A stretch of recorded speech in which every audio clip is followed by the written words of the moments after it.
Welcome to Access Your Leadership, where we share inspiring career stories and talk about ways you can level up your own leadership potential. I'm your host and coach, Akeem Lakhtar, and today's topic, legal recruiting and how leading with a purpose has helped her to grow her firm. Joining me today is Aida Rodriguez, CEO and Chief Diversity, Equity, and Inclusion Officer for her company, Ascension Global Staffing and Executive Search, a Hispanic, women-run, owned, and operated national recruiting and search firm based here in Miami. Aida, so happy to have you here on the show. Thank you for having me. Happy to be So, here. so we're into the new year, and I love to think about this question that I ask all my guests. What's one big leadership win that you've had, whether it's leading yourself or leading your team? I think what I'm most proud of is I've been able to grow a team of wonderful women without the background in legal recruiting, without a background in legal. I just been able to identify good people that wanted to be part of something great. I love that. Identifying talent. I think that's a talent in itself for leaders. Yeah, When yeah, when you can identify good people who you know are going to be a good fit and who will support your vision of what you're trying to create in your company, yeah. I don't think that's an easy feat. I think It that's isn't. It isn't. But I think that if you can identify a skill or an experience that you think is applicable that can translate well into your current business, I think that's a win, right? yeah. And I think also if you keep an open mind, not everyone is going to be you might hire someone for A, they may not knock it out of the park in A, but you identify skills that are still useful. And so sometimes transitioning folks to other positions that you may not have thought of, for example, also works, right? Being able to harness what they're good at, right? And say, okay, how can I use what you're really good at, what you're passionate about, and apply it to a position within my organization that's going to be of value to both you and to the company. Oh, I love that. It's so refreshing to hear that because you end up not becoming a slave to the job description, right? I mean, I think a lot of leaders, they spend countless hours and energy crafting this job description so that it's this perfect box that they can wedge somebody into.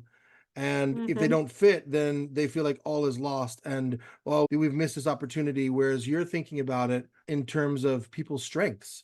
And sometimes you can't see those right from the start. Sometimes it's a matter of seeing something in people that then allows you to learn about them and learn about their strengths and then put them in where they fit.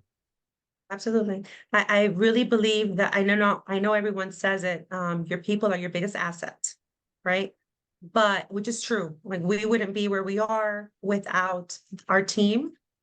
But I also invest in my team on the daily. And by invest, I'm not saying I'm buying them a new laptop. It's not necessarily, monetary, but I invest in, if it's not training, if it's one-on-one, it's just giving them access to other things aside from their job that's going to help them grow. I really want to, I am invested in their success, right? And so it's a daily thing. It's not just here's your job description, go do your job, see you later. I'll come back, hopefully you produced a little bit and then, everybody's happy. I really do feel that when people feel you, right, that you care about them outside of the four corners of their job description, I think that goes a long way. Yeah, that's so true. Well, and I can attest, I have seen your pictures on social media and all of Mm. your posting, and I swear every picture I see, your people are just smiling, they're hugging, they're embracing one another. You seem like a family. And I was just doing a training for a company out of the UK. We were having this conversation about what makes effective leaders and what makes ineffective leaders. And when we were looking at the responses of what makes an effective leader, none of it had to do with the job itself or producing more or better results. Everything that had on that slide that we captured had to do with how people were being seen and heard and valued and supported Right. and developed. It was all about, like you said, the feeling. How are people feeling? How can you make them feel Mhm. as a leader? And I think that sometimes gets lost. I agree. So, what I've done is I put myself in the shoes. I used to be an employee. So I know that as an employee, how I wanted to be treated. And I had the great blessing of being, I worked for a law firm for about a decade. And it was there where I really felt part of a team. They brought me in, when we got a new client, and I was part of the strategy, and I was built in into their organization in a way that I felt relevant, right? I wasn't just pushed into an office and say, here, work on this file, and I'll call you when trial's ready. I was really part of the process from day one. And I love that. Inclusively, when something as simple as receiving a good morning from the head, Yeah. from the CEO of the firm, from the managing partner, from the leadership, just passing by your office, and something as simple as, how's your family? Yeah. How are you? How can I help you? Simple, little simple things. And I was like, wow, it's not, they just don't want me here, as another busy bee. I'm actually important. I actually matter. And Yeah. I think that goes a long way to folks, because people are here like 8 hours a day, 12, whatever it is, right? Depending on the day. And I think that you have to be invested in people and caring about them outside of work.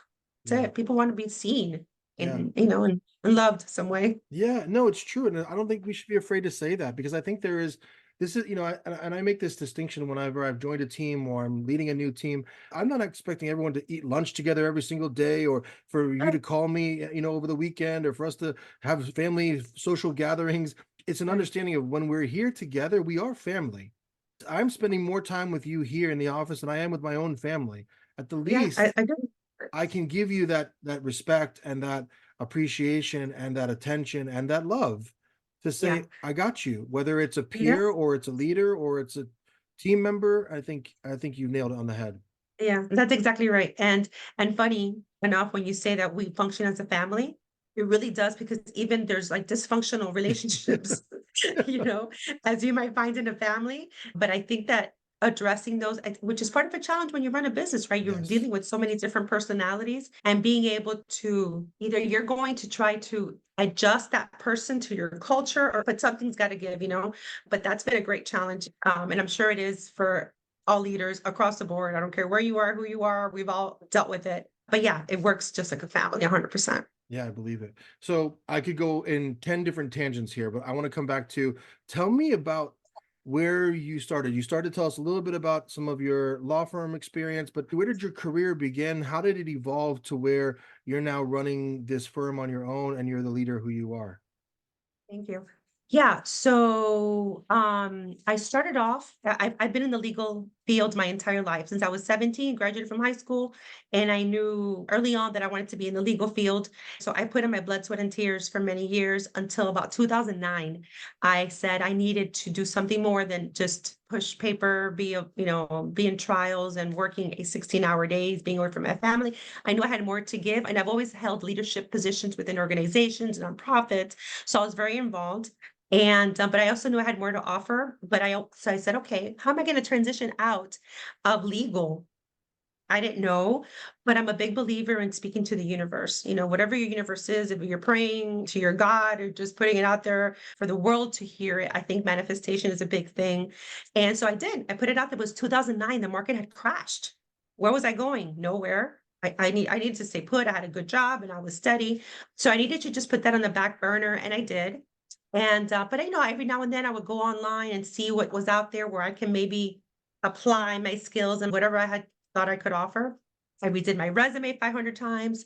But lo and behold, in 2011, as the country crept out of the market crash, I get a call from now one of my former jobs, and they offered me a job for director of their Miami office, and the company was special counsel. So I hope they hear this, because truly, if not for that experience, I wouldn't be where I am. Like, they gave me the opportunity without any experience, but I quickly found, wherein I thought I was going to be selling recruiting services, I quickly found that I wasn't selling services, but I was selling myself, Mm, right? As a liaison between special counsel and the law firms and servicing them. So it was really a thing about relationship building, right? Not so much selling. And I very quickly fell in love with the industry, and I grew and I did my thing for almost a year before I decided, you know what? I'm ready to do this on my own. And lo and behold, in the midst of the pandemic, where the world was ending at some point, I think we all thought that. mhm. So I said, now or never. I don't want to regret not doing this for myself. So I took the plunge, and I called two of my best friends who were sitting at home, Coral Gables housewives. That's what I called them. And I said, hey, listen, I'm doing this. You guys want to join? And they're like, yeah, sure. It was kind of like a little fun thing to do. And so we did. It was intense training every day, every day, every day from my living room. And slowly but surely we built it. Then I called another friend of mine. And everybody comes from different backgrounds, right? One has a pharmaceutical sales background. Another one had never worked a day in her life, but she was well traveled, well spoken, well written, could tell you about history. So very sophisticated. Another one came from retail, but they all brought something to the table. They brought a Mm. passion. They trusted me, which is probably first and foremost the biggest thing that they brought, right? Was trusting me and trusting their journey. And that was it. And that was 2020. And here we are, And banging it out of the park. how have you grown since 2020 to where we are now? Um, God, we've grown in so many ways. Not only in by the size of the team, but also, clearly we've had good, year over year revenue growth, which I know I'm happy about. Clearly, any business owner would be. But I'm most proud of my team. I'll tell you why. When I hear them, they sound like me. The lingo and talking to clients and the way that they've grown individually as professionals, as executives, as leaders within the company, freaking blows my mind. So proud of them. Yeah, it makes me emotional. Mhm. I love that. I mean, there's so Yeah. much gold, Ida, and what you just shared, and I was taking notes just sort of casually as you were talking. Yeah. And I think as you show your appreciation for having been given an opportunity to move into that director role, for example, without the experience, I mean, that opened up so much for you because I think you've clearly carried that over into seeing people and their potential, sometimes even before they see it, and Sure. giving them Yeah. the opportunity because you were given the opportunity. I see how valuable the relationship building piece was. And I love that you were talking about how you weren't selling services, you were really selling yourself. Yeah. Because That's right. I think that as leaders, when we talk about the way in which we communicate to teams, even if it's just a casual staff meeting, we are selling ourselves. We're selling what we're about. We're selling what we value. We're selling what our core values are, but also how we talk, how we relate to clients, how we view the business, our vision, our optimism. Mhm. We're selling all of that about who we are being as leaders. And so for you to That's right. say then that your team has grown in ways which, that makes you emotional, it's not because you've created a bunch of Ida lookalikes or robots in your image. It's because Mhm. these were people who didn't have the background you had, didn't have the skill set that you had, but you were able to share that knowledge, that experience, that wisdom with, and then they got to make it Mhm. their own given their Right. unique backgrounds. That's exactly right. It's a beautiful thing. It is. It Yeah. is. And when I talk about leaders and the privilege, not the responsibility, not the burden, but the privilege that we have as leaders, you just articulated that so beautifully, which is these are all people who could have gone and done very different things in their lives or chosen not to do anything else in their lives. And you just said, are you game? And they said, for you, sure, let's give it a shot. Let's see where it goes. And here you've now grown yourself, these people, these connections, these employees, this team around you, and Mhm. by default, the business itself as well. And I Right. think when I talk about the privilege that we have as leaders to impact and affect that kind of change, you see some of those who don't get it. They're thinking, I'm there, it's babysitting, it's wearing me out, and they're missing the point. They're missing the ability that they have to actually influence, inspire, motivate, grow, develop these people around them, because then Mhm. you actually start to love leadership and your business thrives. Yeah. I think you have to have a certain level of emotional intelligence, Yes. right? To take that approach, to be able to put yourself in that mindset. Yes. But if you quickly recognize that everyone has potential, right? And you're devoted to the notion of investing in folks, right? And understanding, I've had clients, given what I do, right? I place people at law firms, corporate legal departments, and I'll get a call from a client 2 days in after someone just starts a job for the first time. This is not going to work out. Hmm. It's 2 days. My goodness. You need to, people are acclimating, right? You Yeah. need to train them how you like things. It's a relationship. You have to build it. You have to nurture it. I don't think that 2 days is fair enough, right? To say that it's not going to work out. Maybe after a couple of weeks, after you've given time, but I think that everybody has the potential to work. So when you think about, and I'm imagining that's a real scenario where you're having clients actually call you back and say, this isn't going to work. You have to have that conversation. What are some other challenges that are top of mind or come to mind for you that you have to deal with as a business leader, as a leader of people that you've learned and sort of improved your approach to handling? Yeah. So, given those experiences with clients that are quick to make those kind of calls, I recognize that my clients who are also in leadership positions are not, they haven't been trained. And so I deal with lawyers who have been trained on the practice of law and how to interpret the law, how to apply the law, but a lot of them are not trained in business. Mm. Right. So I think that some of my clients are not equipped or have the patience or sometimes even the time to really dedicate. But we have become very good at becoming like counselors, Mm. consultants, true consultants to our clients that go far and beyond the transaction of, I need a paralegal, here you go. We're really digging deep and say, okay, what is it that you really need? Where can we really help you? And being more of a consultant and help and guiding them. And so I think that once you stop and you really truly stop to listen to your clients and your clients' needs, which so very often go beyond probably the service, as we were discussing before we got on here, Yeah. right? How you can be more effective and more effective consultant, guidance, counselor, whatever you want to call it, is truly listening. And I think that that is where we've succeeded so much. We cherry pick our clients. We know who we want to work with.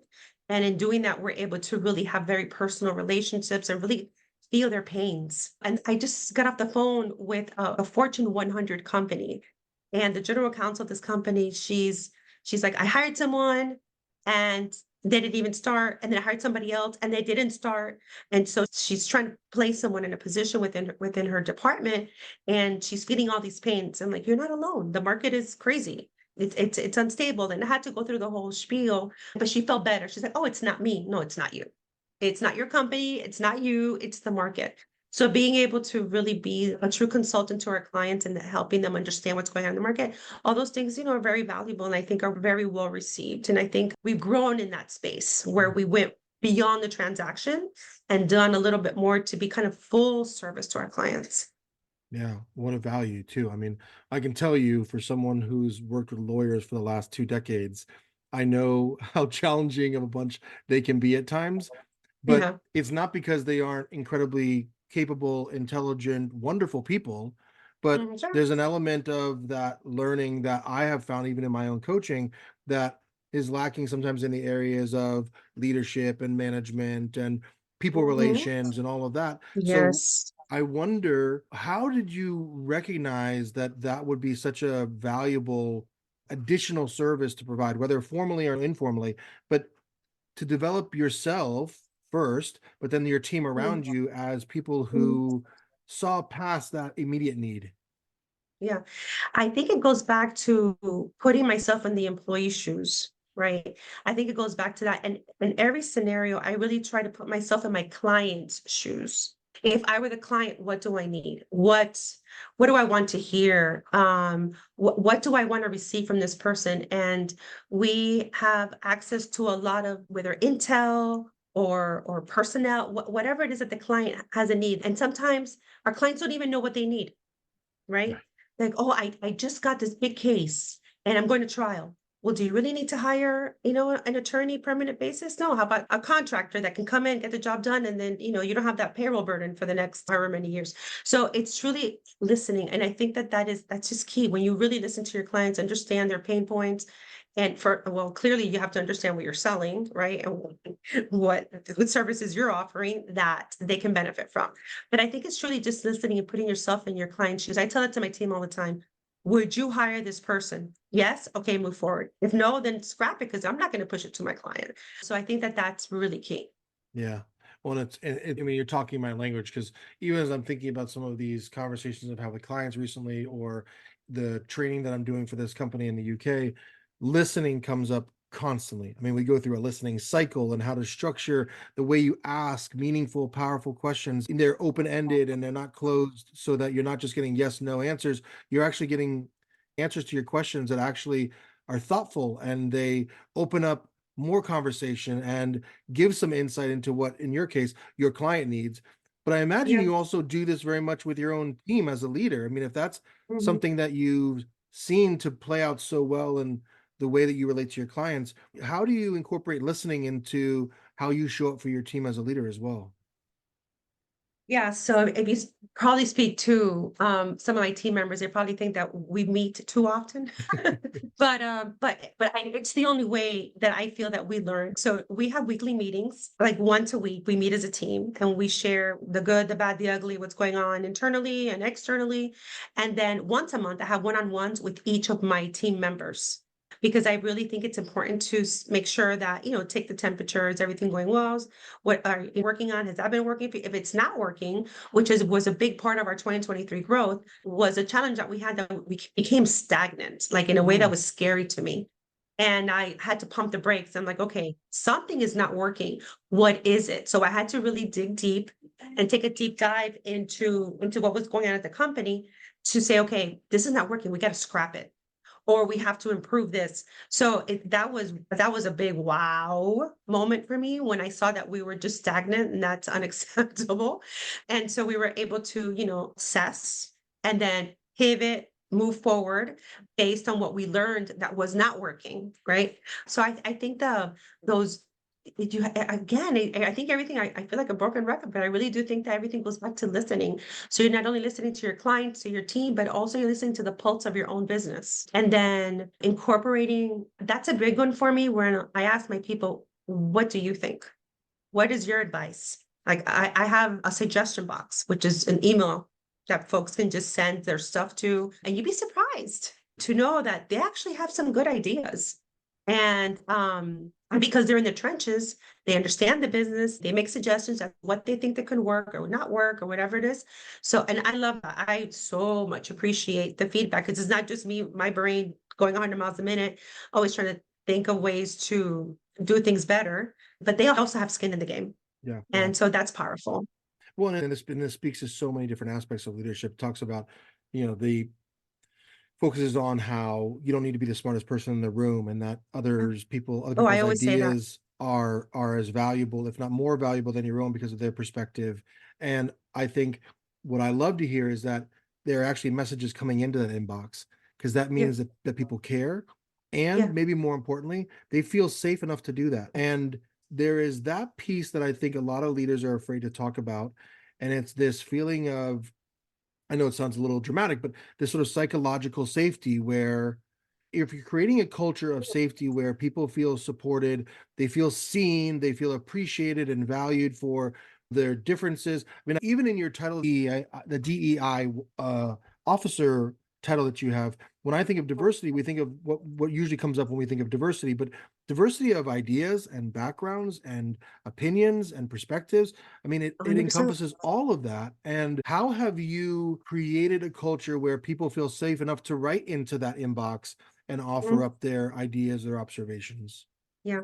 I think in great part, I set the tone at every meeting. And I always say it, I don't know everything and will never pretend to know everything.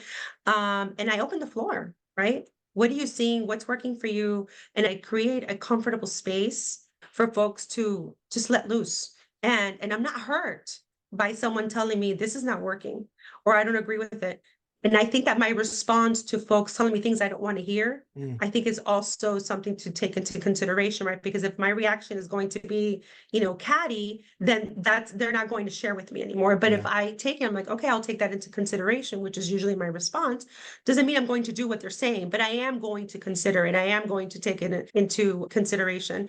To your point about diversity of thought, I recently hired a gentleman so I have almost every generation represented at my company, including a baby boomer, which is, like, if you think about, we're Hispanic woman owned, all that, cute stuff, which, I love and our clients love.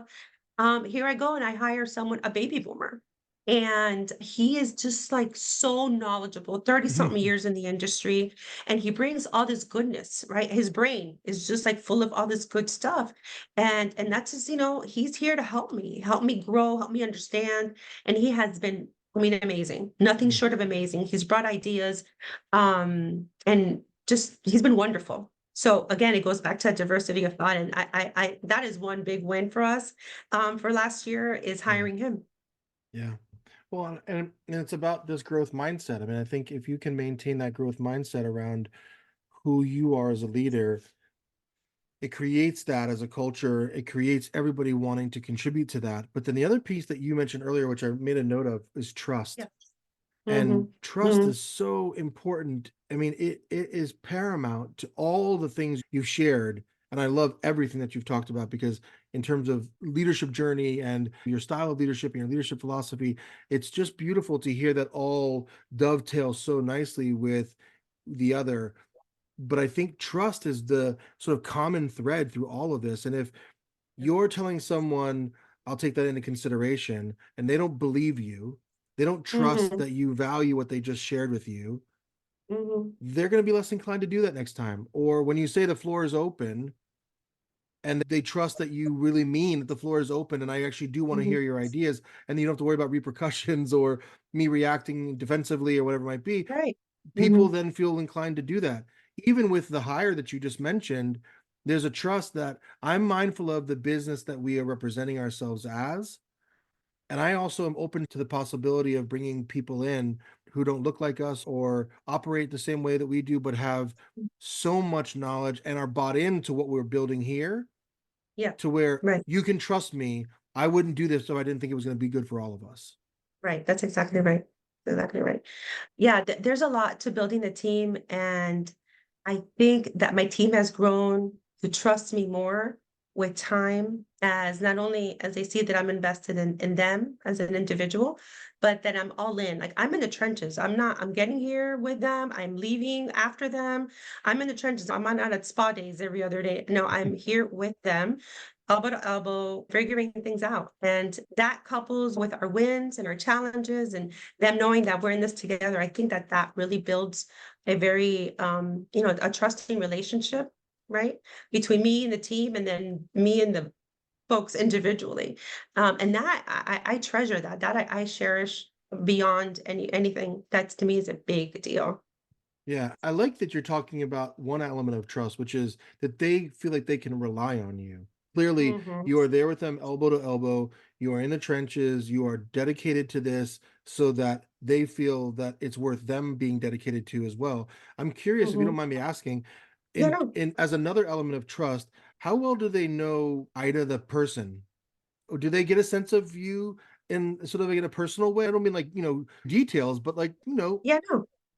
No, so I think that because you're, so many hours in the same place with this with the same people, they have to see your personality come out. And I'm mm, very open and I'm very social and I'm friendly. And it also helps that they knew me before Ascension, right? mm, They knew me. We were friends for the most part. Not everyone here was, I didn't have the same relationship with everybody, but with my leadership team, they all knew me from before. mm. So I guess they liked me enough to trust me.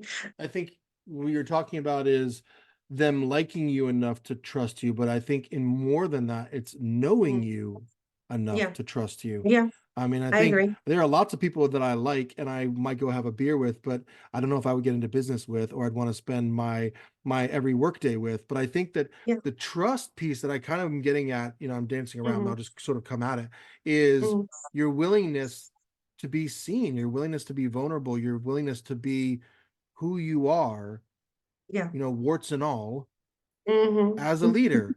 And I'm not implying you have any warts, but I mean, I think this idea of there's this fear from leaders so often to construct an image of who we think we need to be. Mhm. And once we get it, we think we've nailed it, check the box, and then Yeah. everyone around you thinks you're full of shit. I mean, Yeah. they think that you're inauthentic, and that Yeah. people can feel that, and I people don't agree. I stay. agree. Yeah, I agree. I also think that it goes to who you are as a person and the integrity, Yeah. right, in which you carry your business, both business and personal. And I mean, there's so many elements. Like I'm not one, I don't bring my personal life into my business. I Sure, think sure. that's a big one.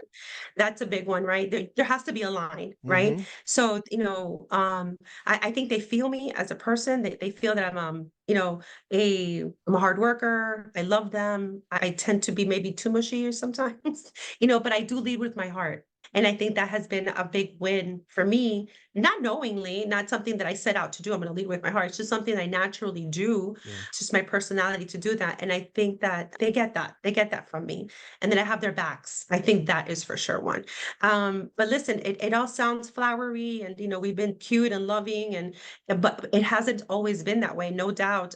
Just last week, as I mentioned earlier, we're developing our new policies and procedures. That's something that's always, it's evolving.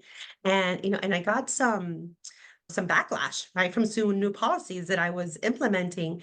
And I love that they were like, that's not going to work for me. And I was like, you better make it work, right? That my Yeah. Yeah. that my knee-jerk reaction is like, you're gonna apply it, it's gonna work fine. But I was like, no, no, no, no. Let me understand why. Yeah. Why is she saying it's not going to work for her? Yes. So before saying you have to make it work, I Yeah. needed to understand why it wasn't, you know. So I think it's such a give and take, right? Yeah. I don't have any other word for it, but just it's a true relationship, like marriage, right? You have Yeah. to listen to your spouse, they have to listen to you, you got to talk about things. It really is like that. I'm not trying to shove policies down people's throat if they don't think it's going to work. Yeah. And in fact, when I got that backlash from the policy that I thought I was so intelligent about, I was like, you know what? She's right. And I scrapped it. And I Yeah. scrapped it. But if I had been somebody else, it probably would have not gone well. She would have been mad and I would have lost a little bit of faith. I would have probably lost her motivation to do more. There's so many things, and you have to tread carefully sometimes with things Yeah. like that. But yeah, but that was just that's a prime one. And if you're not leading with your heart, as you said, you're leading more with your ego, what kind of reaction are you going to have to someone criticizing the new policy you put out? Yeah, yeah, no. Yeah, I'm not perfect, but I do recognize the value of empathy. Yeah. And also something I was thinking about earlier is being cool-headed, level-headed when something comes your way, because we make mistakes, thousands of them on a daily, and really being able to say, okay, I'm not going to overreact. I'm not going to get emotional. How can I fix this without getting emotional? And they are mirroring me. So if I'm going to Yes. get crazy whenever something goes wrong, then they're going to get crazy when something goes wrong. So I've taught them through my own actions, right? When we have a problem, our reaction is, what's the solution? It's not to get crazy, curse somebody out, or complain. It's great. Scrap all that. We're just going to get to the solution. How are we going to fix this and move on with our lives?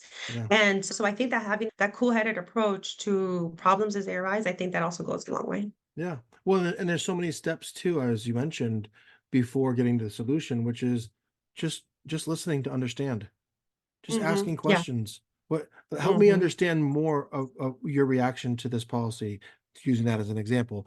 Tell me Sure. more about why you're reading it that way. I'm not seeing that.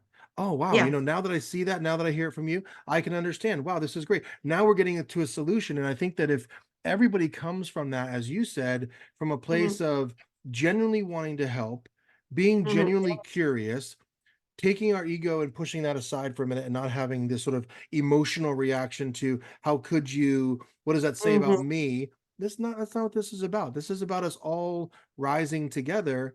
And if we're going to do that, then like you said, you've got to keep this kind of even cool head. But that hmm comes from, I think, your self-awareness and that ability to catch yourself so that you aren't flying off the handle, because we all have emotional reactions and those Yeah. initial thoughts and an inner critic Yeah. that's pulling the strings sometimes. But if we can catch ourselves through that self-awareness that you're talking about, essentially, then That's exactly right. we can set that example that you set. I Yep. love it. You, Absolutely. Set the oh my tone. gosh, leading with your heart got me. I mean, I got all riled up because I was like, ooh, there's another hour here I could spend Okay. talking about leading from your heart, which I love that you even mentioned that. But I'm mindful of time, and I want to wrap up with just a question. So what's an area of particular importance that you think anyone listening should focus on to enhance their leadership skills? I think developing soft skills, Mm. that are not taught or you're born with, right? But really digging into that self awareness, that emotional intelligence. I think that read up on that, become an expert in that area.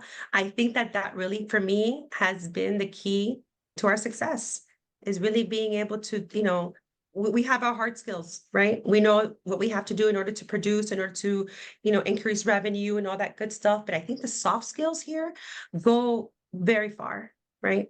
Very far. Yeah.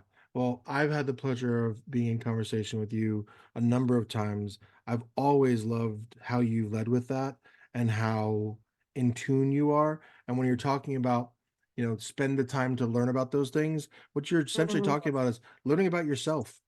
Take the time to learn about yourself. That's where the mhm, emotional intelligence comes from. That's where the right, soft skills exist or don't exist and can be amplified or modified based on what you learn about you, and you've clearly put in that work. It is paying off dividends, not only for you and your business, but for the people that are involved and dedicated to growing this business with you. And I just love that for you. I love that for them. I think it's so refreshing to hear and be in conversation with someone who understands leadership in this way. thank you. Thank you so much for taking the time. I want to give you an opportunity just to share in however way you want to, how people can Mhm, connect with you, how they can learn more about the great work you're doing. If you would, sure. please. Yeah, absolutely. So, you can find me on LinkedIn, either Rodriguez or our company website, ascensionsearch.com. Beautiful. Well, thank you so much for taking the time today. I know it's a busy week ahead. We're just getting into the new year. I'm excited for you and all that you and your team are going to create and build in the year ahead. I'm always rooting for you. Thank you for taking the time today. I really Thank you. You're appreciate so it. sweet. I appreciate it. Thank you for So, the time. my pleasure. As always, I'd love to hear from you about the episode, what came up for you as you think about leveling up your own leadership game. And please, if you enjoyed the episode, I encourage you to like and subscribe. And if you want to connect with me, you can find me on LinkedIn at Hakeem A. Lakhdar or at lakdarcoaching.com. Thanks so much for tuning in. Keep being great, and we'll see you next time.